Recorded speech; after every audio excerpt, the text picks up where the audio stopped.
Hello students, welcome to the knowledge point. Students, हम अपनी इन videos में पढ़ने जा रहे हैं क्लास +2 का चैप्टर सोल्यूशन, जिसके कुछ टॉपिक्स हमने अपने पिछली वीडियोस में कवर कर लिए हैं। और मैंने अपनी लास्ट वीडियो में आपको जो टॉपिक करवाया था वो था मास परसेंटेज और वॉल्यूम परसेंटेज से जुड़ा हुआ, और आज मैंने डिस्कस करने हैं उनके कुछ न्यूमेरिकल्स। तो स्टूडेंट्स, आज हम उसके न्यूमेरिकल डिस्कस करेंगे। तो let us start from the first example, means first numerical here the 10 gram of a solution NaCl is present in. I am reading the statement, that is कि मुझे क्या given है, 10 gram of NaCl is present in 100 ml of solution. Then find weight by weight percentage if the density of the solution is 1.2 gram per ml. तो students, हमारे पास क्या given है कि आपके पास NaCl का 10 ग्राम प्रेजेंट है 100 ml ऑफ सोल्यूशन में। तो आपके पास जो सोल्यूशन है उसका आपको अमाउंट दे रखा है 100 ml, ठीक है। और इस 100 ml के अंदर आपको जो सोल्यूट है वो डिजोल्ड गिवन है 10 ग्राम, ठीक है। तो आपको 100 ml सोल्यूशन के अंदर 10 ग्राम NaCl का डिजोल्ड गिवन है, और मुझे इसका weight by weight percentage calculate करना है, ठीक है। अगर मेरे पास मेरी डेंसिटी गिवन है मेरे सोल्यूशन की, इस तरह से सोल्यूशन बनाया हुआ है और इसके अंदर जो सोल्यूट है वो 10 ग्राम डाला हुआ है, और जो सोल्यूशन है उसका वॉल्यूम है 100 ml और उसकी डेंसिटी है 1.2 मास ग्राम पर ml, ठीक है। और मुझे क्या कैलकुलेट करना है, मुझे कैलकुलेट करना है weight by weight percentage.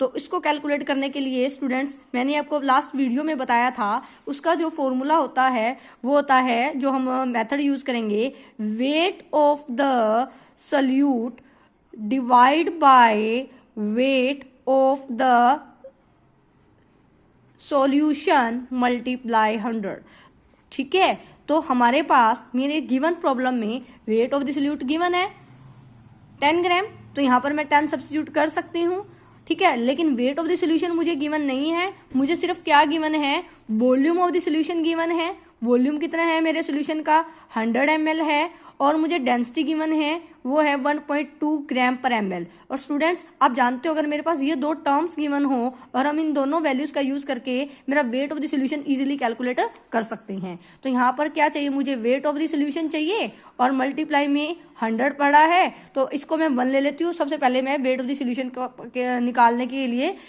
Volume and density का यूज करती हूँ। तो स्टूडेंट्स, आप जानते हो कि अगर आप एक फॉर्मूला होता है डेंसिटी का, जो डेंसिटी है वो इक्वल होती है मास अपॉन वॉल्यूम। तो इस रिलेशन से अगर मुझे मास कैलकुलेट करना है तो आपके पास मास का फॉर्मूला हो जाएगा, mass is equal to density multiply volume, ठीक है। तो डेंसिटी मल्टीप्लाई वॉल्यूम, ठीक है। और डेंसिटी की वैल्यू कितनी गिवन है, 1.2 ग्राम पर ml, और वॉल्यूम कितना गिवन है आपको, 100 ml, ठीक है। तो आप इसका यूज कर सकते हो, 12/10 मल्टीप्लाई 100, 0 से 0 कैंसिल होगी, और 120 आपके पास ग्राम क्या आ जाएगा, मास आ गया आपके सोल्यूशन का। तो आप इसे 1 में सब्स्टिट्यूट कर दीजिए, 10 डिवाइड बाय 120 मल्टीप्लाई 100। बहुत इजी कैलकुलेशन है, आप इजीली कर सकते हैं। तो आपके पास आ जाएगा 100 डिवाइड बाय 12, और फाइनली सोल्व करोगे तो आपके पास आ जाएगा 1.33%। ये मैंने डिवाइड करके आपको बता दिया, नियर अबाउट।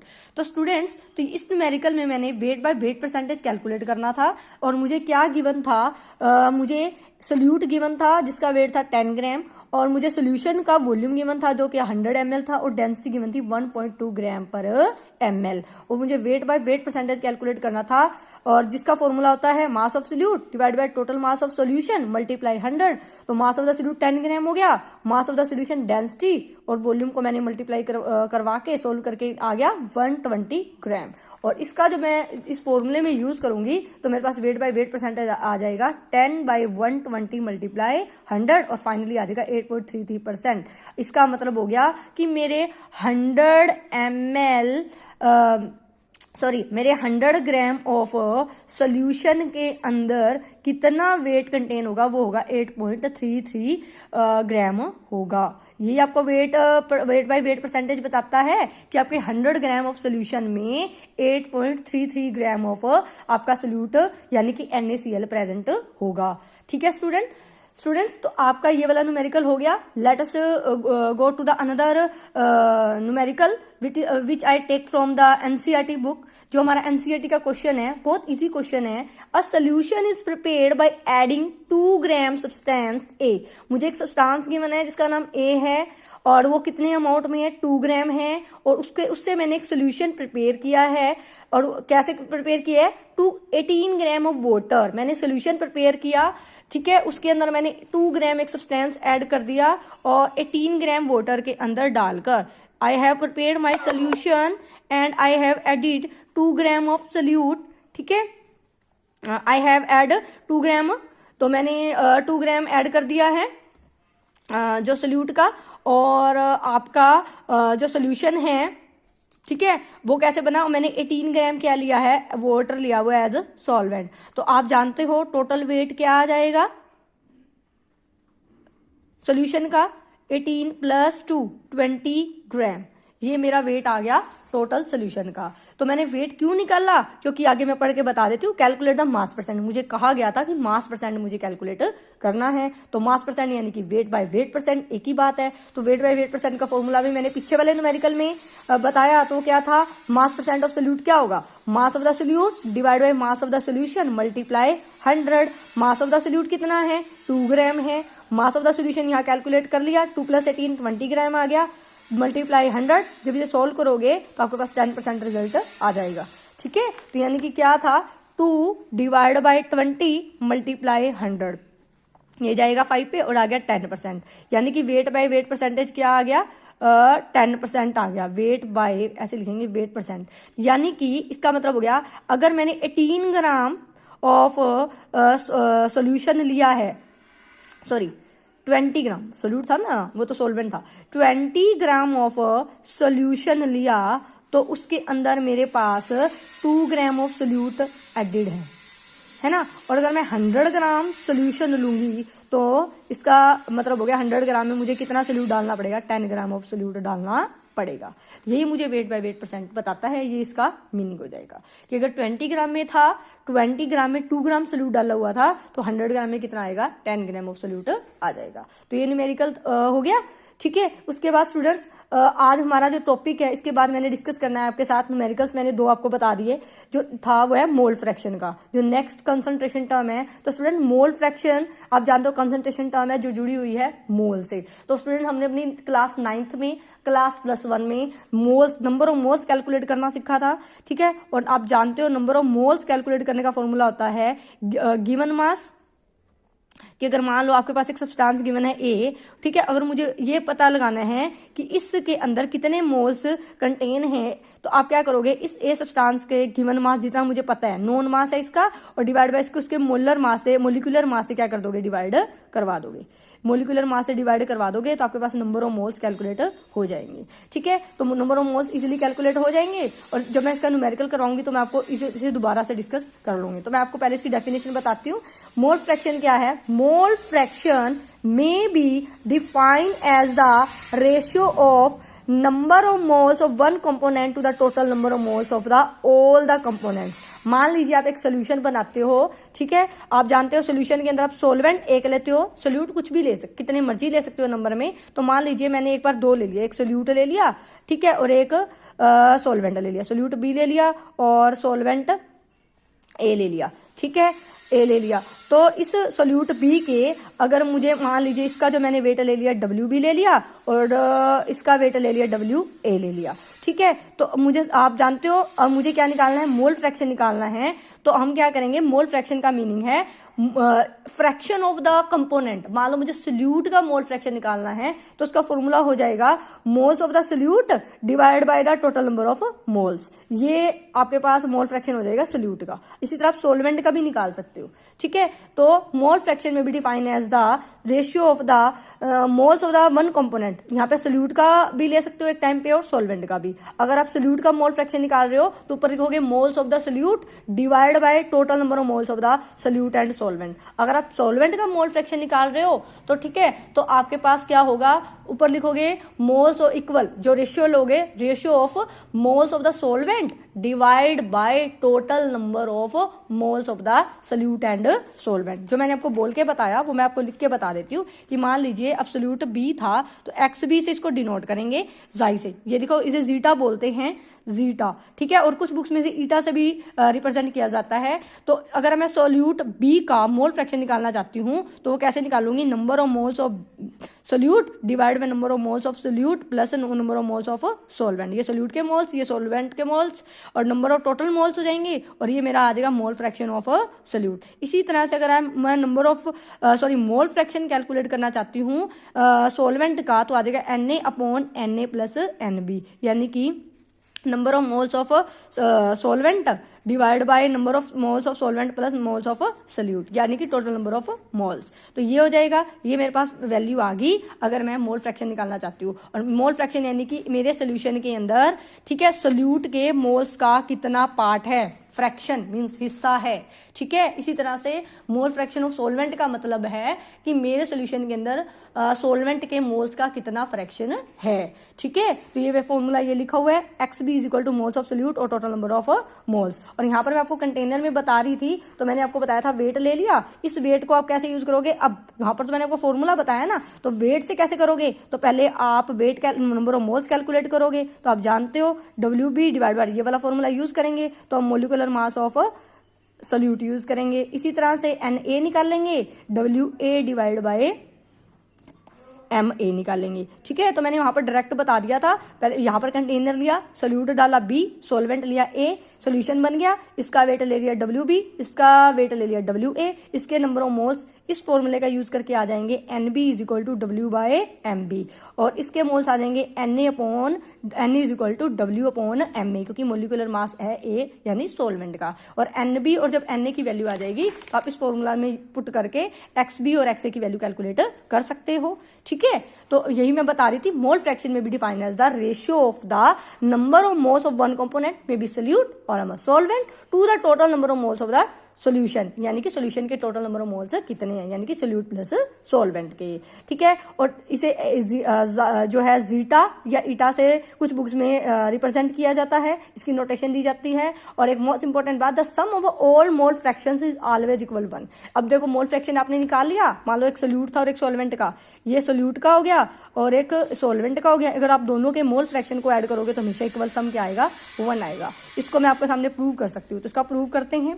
देखिए स्टूडेंट्स, आप जानते हैं एक्स बी की वैल्यू, मैं लेफ्ट हैंड साइड लेकर चलती हूँ, ठीक है। एक्स बी की वैल्यू यहाँ पुट कीजिए, यहाँ पर मुझे राइट साइड इक्वल लेकर बनना नहीं, ये तो मुझे प्रूव करना है, ठीक है। तो इसको प्रूव करने के लिए यहाँ पर एक्स बी की वैल्यू पुट कर दीजिए, NB upon Na plus NB, और XA की वैल्यू क्या आएगी, Na upon Na plus NB, ठीक है। तो आप इन दोनों का LCM लीजिए, ये दोनों सेम टर्म्स है ना, ठीक है। Na प्लस NB ये सेम आ जाएगा, ठीक है। तो यहाँ पर नीचे टर्म सेम है तो ऊपर भी क्या आ जाएगा, NB प्लस Na, ये सेम टर्म है तो ये आपस में क्या हो जाएगी, कैंसिल, और आंसर क्या आ जाएगा, 1।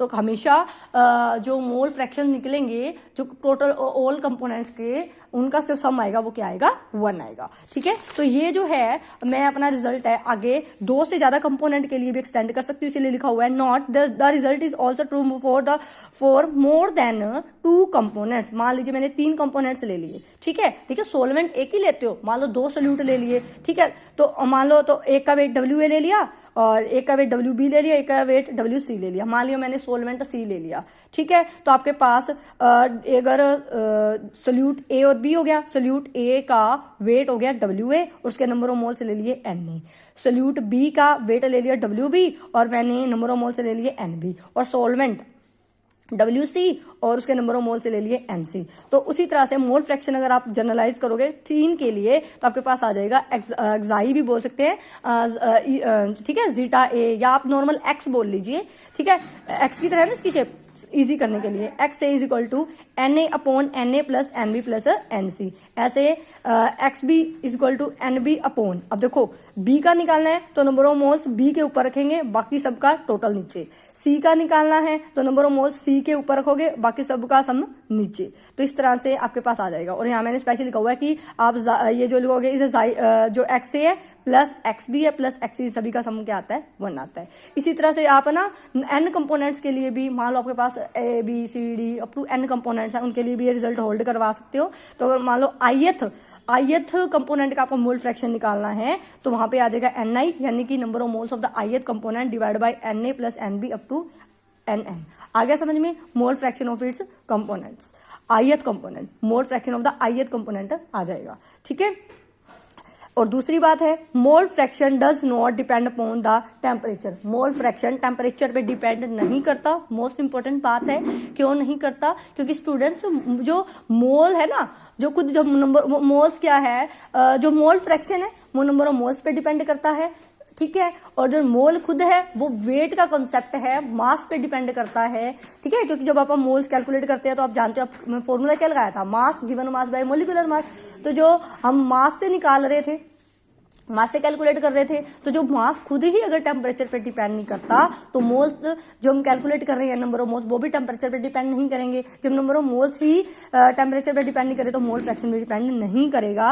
It is independent of a temperature, ठीक है। यही लिखा हुआ है, बिकॉज टोटल ये लिखा हुआ है, mole fraction does not depend upon the temperature because it is a ratio of moles to the total number of moles, यही होता है। And mole is a concept related to weight which is independent of a temperature, ठीक है। Third, mole fraction is directly proportional. हाँ जी, ये मैंने आपको बता दूं कि जो मोल फ्रैक्शन है, ये देखिए मैंने अभी यहाँ लिखा, एक्साई भी मान लो बी सोल्यूट का मैंने मोल फ्रैक्शन निकाला तो NB upon NA plus NB था ना, तो कितनी ज्यादा इसकी वैल्यू आएगी, ये डिपेंड करेगी number of moles of the solute के। तो आप अगर किसी भी कंपोनेंट का मोल फ्रैक्शन निकाल रहे हो तो मोल फ्रैक्शन डायरेक्टली प्रोपोर्शनल होता है उस जिस कंपोनेंट का आप निकाले उसके खुद के नंबर ऑफ मोल्स के। जितने ज्यादा उस कंपोनेंट के नंबर ऑफ मोल्स होंगे ना, उतना ज्यादा उस कंपोनेंट का मोल फ्रैक्शन कैलकुलेट होगा उस सॉल्यूशन के लिए। तो ये लिखा हुआ है, mole fraction is directly proportional to the total number of moles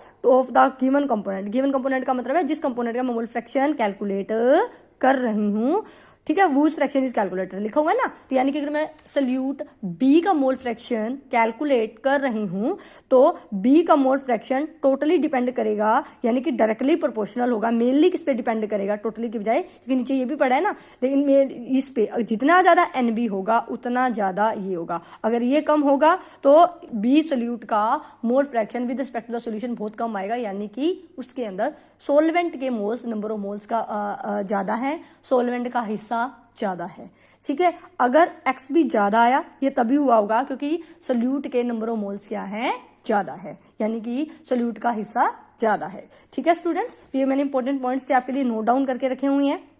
अब आप करेंगे लास्ट आज इसका एक न्यूमेरिकल। इसका न्यूमेरिकल, मोल फ्रैक्शन का न्यूमेरिकल हम कर सकते हैं, ठीक है। एक 40 ग्राम क्या लिखा हुआ है, 40 ग्राम NaOH लिया हुआ है एंड 54 ग्राम वाटर लिया हुआ है। क्या लिया हुआ है आपके सामने, 40 ग्राम NaOH लिया हुआ है एंड 54 ग्राम वाटर, ठीक है। और मुझे कैलकुलेट करना है मोल फ्रैक्शन, ठीक है। तो आप अगर आप NaOH का मोल फ्रैक्शन कैलकुलेट करोगे तो कैसे करोगे, ऊपर क्या लिखोगे, number of moles of NaOH divide by number of moles of NaOH plus number of moles of water, ठीक है। ये फॉर्मूला यूज करोगे। अगर आप वाटर का मोल फ्रैक्शन कैलकुलेट करते हो तो आ जाएगा number of moles of water divide by number of moles of NaOH plus number of moles of water, ठीक है। नीचे वाली क्वांटिटी सेम रहेगी, ऊपर चेंज हो जाएगा अकॉर्डिंग टू जिसका आप मोल फ्रैक्शन कैलकुलेट कर रहे हो। तो इसको मैंने कैलकुलेट करके दिखा रखा है। अब सबसे पहले देखो मुझे क्या चाहिए, नंबर ऑफ मोल्स चाहिए NaOH की।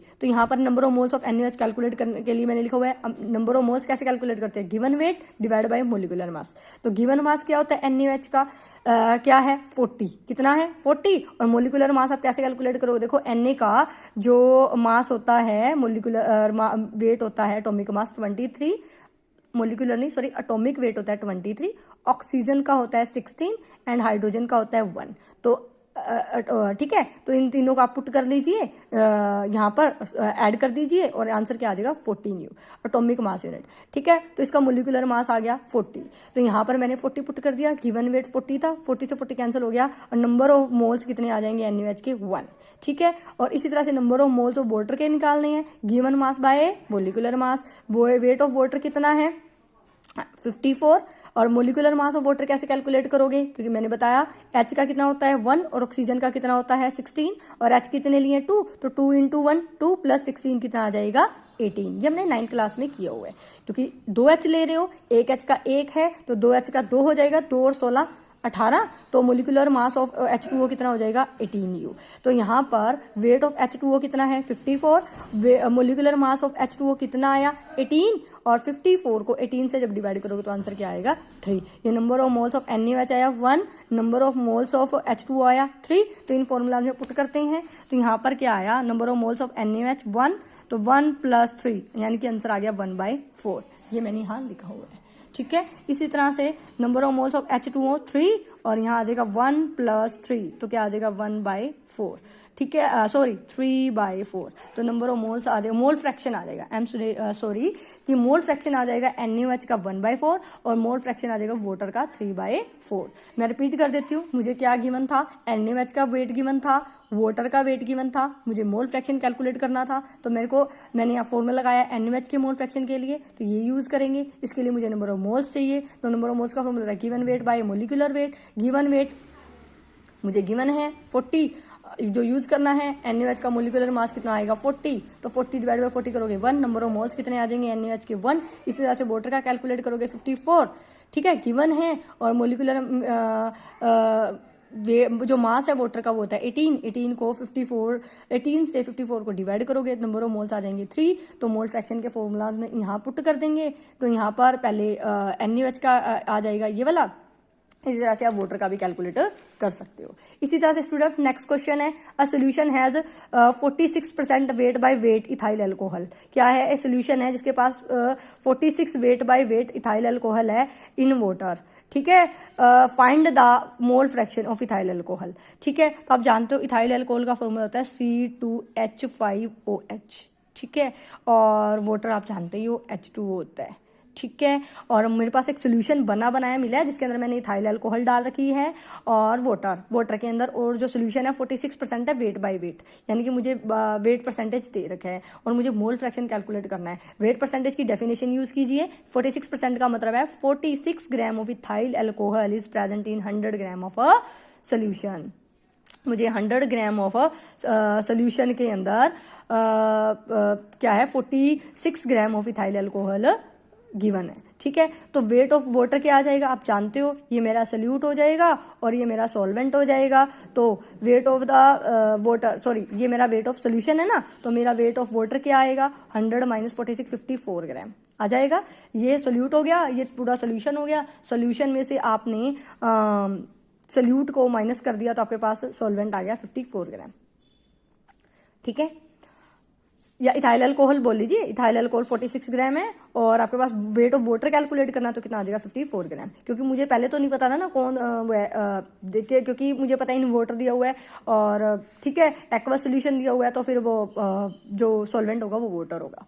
ठीक है, तो number of moles of ethyl alcohol अब कैसे कैलकुलेट करोगे, इथाइल अल्कोहल का मोलिकुलर मास कितना होता है 46, और गिवन मास 46 है, तो 46 डिवाइड बाय 46 क्या आ जाएगा 1 आ जाएगा।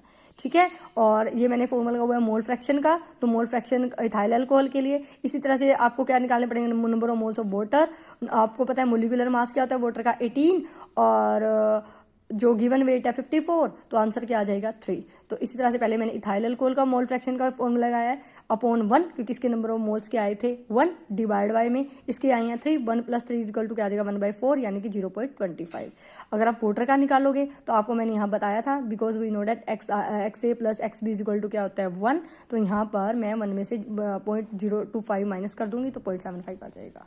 ठीक है, तो ये सोल्यूशन के अंदर weight by weight percentage given था और लिखा हुआ है ना इथाइल अल्कोहल इन वाटर, तो यहाँ से ठीक है, तो इथाइल अल्कोहल क्या मैंने ले लिया, यानी कि यहाँ से वेट बाय वेट से पता चला कि 46 ग्राम इथाइल अल्कोहल डला हुआ है 100 ग्राम ऑफ सोल्यूशन में, तो यहाँ से हम वेट ऑफ वाटर कैलकुलेट कर सकते हो। यहाँ से फिर मैंने नंबर ऑफ मोल्स कैलकुलेट कर लिए और वहाँ से मैंने फाइनली मोल फ्रैक्शन कैलकुलेट कर लिया। तो स्टूडेंट्स, मुझे उम्मीद है कि आपको आज वाला लेक्चर अच्छे से समझ में आया होगा, जो मैंने आपको न्यूमेरिकल सोल्व करवाए हैं और मैंने आपको मोल फ्रैक्शन का कॉन्सेप्ट अच्छे से समझाने की पूरी कोशिश की है।